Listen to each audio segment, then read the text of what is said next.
Hi guys, this is the reading of our water sign, Cancer, Scorpio, and Pisces. Okay, let's see what's up with our water sign. Okay, Cancer, Scorpio, and Pisces. Okay. Tingnan natin kung anong meron sa ating mga water sign, Cancer, Scorpio, and Pisces.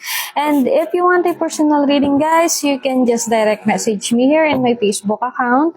Okay, and then ask my admin team. You can inquire to them about the price of the personal reading. Okay, at yes, may bayad po ang pagpapa-personal reading, guys. Okay, yun lang po, and then proceed na tayo sa ating mga water sign, Cancer, Scorpio, and Pisces. Okay. Let's see. What's up? Origin, collaboration. Okay, stress. You're being stressed. You're being stressed.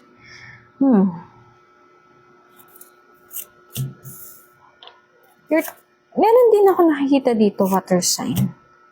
You're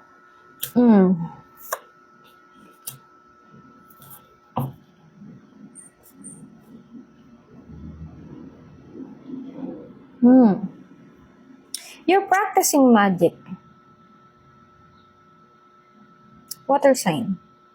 You are practicing a magic or witchcraft here. Why? Do you know the consequences once na magkamali ka? Do you?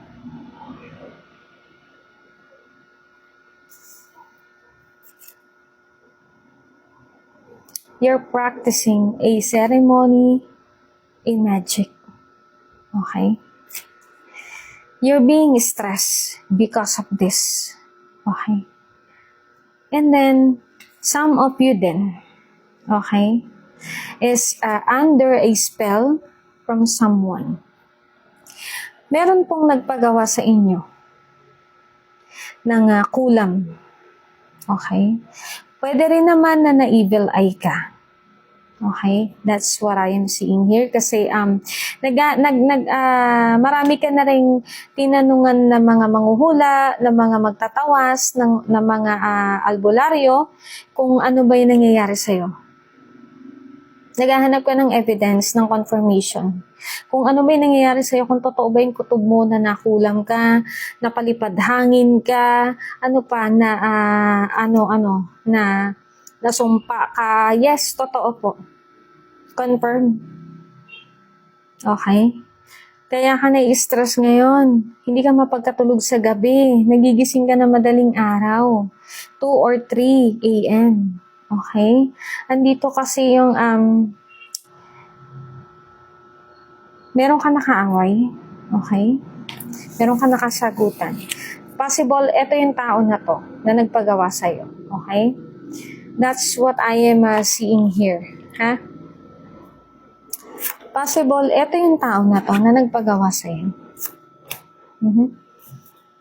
Yeah. This is about money. This is about money. Meron kayong pinag-awayan. This is about money. Tungkol to sa pera. Nitong tao na to. Okay? Okay. And then, nung nag-aaway kayo ng tao na to, biglang may napansin ka, may na-feel ka na parang may mali. Parang ang umiikot na sa away natin pera. Parang na-feel mo dito na may nagpapanggap. Okay? Yeah. This is about money. Probably kasi pwedeng humihingi ng tulong to sa'yo or pwedeng nangungutang, something like that. Ikaw naman, syempre gusto mong i-save yung pera. Gusto mong i-save yung pera for some good reason, for emergency, ganyan. Kung sakaling masaid, merong makukuha, di ba? Yeah. Someone is making witchcraft. Okay? Kung hindi naman making, pinagawaan ka kahapon. Okay? Kasi Friday kahapon. Di ba? At, you're trapped in the situation. Ayan, no? Yeah, you're trapped. Hindi ka makaalis. Kasi, malakas yung pinagawa sa'yo, guys. You're being stressed out. Stressed out ka na, oh. Masakit ulo. Masakit ulo palagi. Kahit na ininuman na ng biogesic, pabalik-balik yung sakit ng ulo. Okay? Andito yung stress, hindi makatulog, lack of sleep. Okay? Pressure, hindi mo pagkatulog. Parang may insomnia. Okay? Parang ilang araw ka na atang ganyan. Okay? Or weeks? Or months? If I'm not mistaken. Okay? Yeah. So, I am not suggesting na magpunta ka agad sa mga spiritual professional na ganito. Okay? You can ask a professional oracle like me. Okay? Makikita lang po ito sa personal reading, guys. Okay? Hindi po dito sa general reading. Kasi po, ang general reading natin, guys, ay naglalaman ng maraming enerhiya ninyo. Okay? Marami po kasi akong nasasagap na energy. At hindi po ito pumapatungkol lang sa isang tao. Okay? So, makikita lang po ito sa personal reading po. Okay po? At, what else? Yun lang. Okay? At,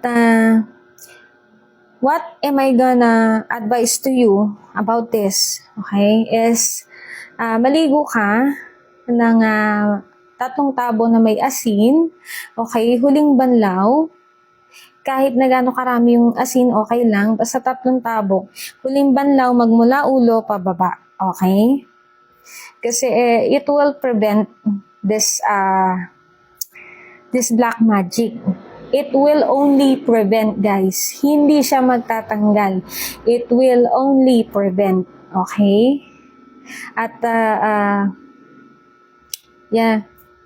Kung kaya mong maglagay din ng asin sa iyong tinutulugan malapit sa iyong kama, maglagay ka rin, itry mo, maglagay ka ganito. Okay, hindi ko na i-explain, ganito. Okay, kita niyo yung asin na yan, puno, di ba? Yan. Ilagay mo sa tabi ng higaan mo. Sa tabi mismo ng higaan mo, ayan, ganyan. Nasa malapit mo mismo kung saan ka natutulog. Okay? Pwede rin po sa salas, sa kusina, okay? At ano pa? Yun lang. This is only for the prevention, guys. Hindi pa rin po yan matatanggal, okay? Kailangan po na magpagamot po kayo, okay? Kailangan po na basagin ang kulam na yan. Okay po. At ayun lang po. Mag-ingat po tayong lahat palagi. Laging manalangin sa kaitaas-taasan. God bless and good luck po.